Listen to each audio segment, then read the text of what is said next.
O governo Lula admite que vai falir o Brasil em 2027.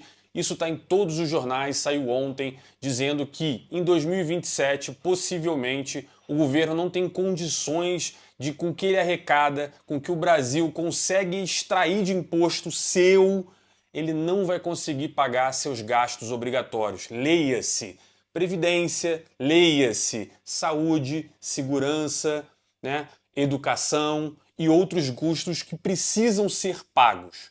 E isso, galera, é um absurdo. Na verdade, quem segue meu canal já sabia disso lá em junho do ano passado. Só que eu não acertei não, dá uma olhada. O Brasil já tem data para falir, e isso vai acontecer em 2028, segundo o próprio IFE, que é o Instituto Fiscal Independente do Senado, em que ele fez a conta e disse que em 2028 o Brasil vai falir. Pois é, galera, lá atrás indicava que em 2028 esse problema, essa bomba ia estourar. E agora parece que foi antecipada. E por que foi antecipada?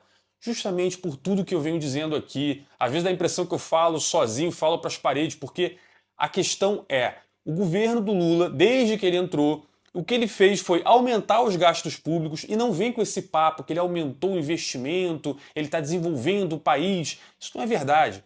A gente mudou o teto fiscal, a gente destruiu o teto fiscal, montou o arcabouço e desde então o que a gente está vendo? Deputados, o Lula, o governo, todo mundo gastando dinheiro pra caramba. E a dinâmica que acredita o PT, que se ele gastar mais dinheiro, ele vai estimular a economia a crescer, né? Ou seja, ele bota a máquina pública para realmente gastar dinheiro, não importa com o quê, e naturalmente, por algum milagre divino, o Brasil vai começar a crescer. E isso não é verdade. Eu já falei isso várias vezes, é o famoso voo de galinha. O governo do Lula, o governo do PT, ele começou efetivamente a gastar dinheiro, a gente teve um impulso natural, porque se você está torrando muito dinheiro, você está sendo um dublê de rico, aliás, você na sua casa sabe muito bem disso, se você chegar hoje no banco, pegar todo o dinheiro que você tem guardado, ainda tomar um empréstimo e viver a vida de rico, durante um bom período, você vai achar que você realmente acertou em cheio, você está correto, tá viajando aí, tá fazendo tudo que quer e dane-se o trabalho e o importante é viver, né? A questão é, uma hora o dinheiro vai acabar, você vai ficar endividado e aí você não vai ter dinheiro para nada. Você vai estar pior do que lá atrás quando você começou. E é esse o caminho que a gente tomou. O Lula, desde que ele entrou, ele fez esse movimento, a gente teve um crescimento no primeiro ano do governo, no segundo ano do governo a gente já veio rateando, a inflação chegou e agora a gente está vendo uma deteriorização completa das contas públicas brasileiras. Se o negócio ia estourar em 2028 e existia planejamentos de você privatizar uma empresa, de você cortar gasto, se você fizer movimentos que efetivamente aliviam o gasto público, a gente poderia ganhar uma sobrevida. Foi feito isso no governo Bolsonaro, na reforma da Previdência, ou foi feito isso também no governo Temer, com algumas reformas trabalhistas, com alguns investimentos feitos em legislação, em quebra de burocracia, para poder facilitar com que o empreendimento crescesse no Brasil. Mas desde que esse governo entrou, não é isso. Pegou as estatais, estoporou todas as estatais. O que vocês estão vendo agora? É Correio dando prejuízo, até a Petrobras teve prejuízo. Né? Quando você olha eles explicando, mas veja bem, não, a conta não é essa, a conta... Aí eles ficam tentando convencer que não é prejuízo, é uma saída de caixa e não sei o quê. A gente tem escutado aos últimos anos explicações para o rumo que a economia brasileira tomou. E o problema agora é o seguinte, se o mundo já estava ali um pouco tenso com tudo que estava acontecendo, guerra na Ucrânia, guerra lá no Oriente Médio, né, eleições americanas, agora que o Trump entrou, estourou de vez.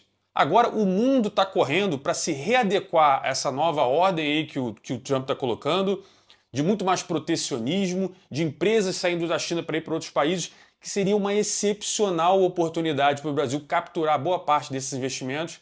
Mas como é que você vai investir num país que daqui a basicamente 2 anos não vai ter dinheiro nem para pagar a folha de pagamento do seu servidor público, que o aposentado que está me escutando aqui possivelmente vai ter um problema no recebimento da sua aposentadoria, a educação que já é sucateada no Brasil não vai ter nem dinheiro para ser o que é, a saúde então, né, hashtag defenda o SUS, esquece.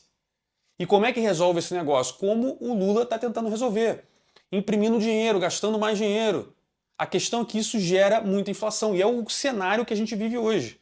Você que está indo comprar carne no mercado, você que está indo comprar ovo, café, né, ou qualquer outro item, às vezes um produto de limpeza, Vocês têm percebido isso? Parece que o salário não dura mais, né? Parece que está acontecendo alguma coisa que você vai no mercado e os valores são maiores. Não é um produto, não é outro produto. Parece que tudo está mais caro. Só não subiu o seu salário. E isso é a inflação. Eu já falei por diversos vídeos aqui. Aliás, quem me segue no Instagram, eu tenho um grupo de assinantes, eu falo muito sobre isso. Pode entrar lá. A inflação é um fenômeno que ela ataca o pobre. Porque a inflação é a perda do valor da moeda, a perda do valor do dinheiro que é transacionado. Só que, para uma pessoa que é rica, para uma pessoa que tem dinheiro guardado, a inflação ela pode ser contornada com bons investimentos, com dolarização, com ativos imobiliários, como por exemplo um apartamento. Não é isso? A gente está vendo valorização de apartamento no Brasil inteiro. Ele está valorizando ou é o real que está perdendo valor e você precisa de mais reais para comprar o mesmo apartamento? Portanto, o que está acontecendo aqui no Brasil, todo mundo já sabe a receita. Não é uma coisa inédita no mundo. A destruição da economia, por onde toca essa galera que tem uma visão desenvolvimentista, um pensamento mais à esquerda, achando que não precisa do empreendedor, que o Estado vai resolver tudo, tá aí o Estado resolvendo tudo. Então, a situação vai piorar e é difícil imaginar que com esse governo, com o pensamento que a gente tem hoje, as coisas vão se resolver. É triste, mas é a realidade.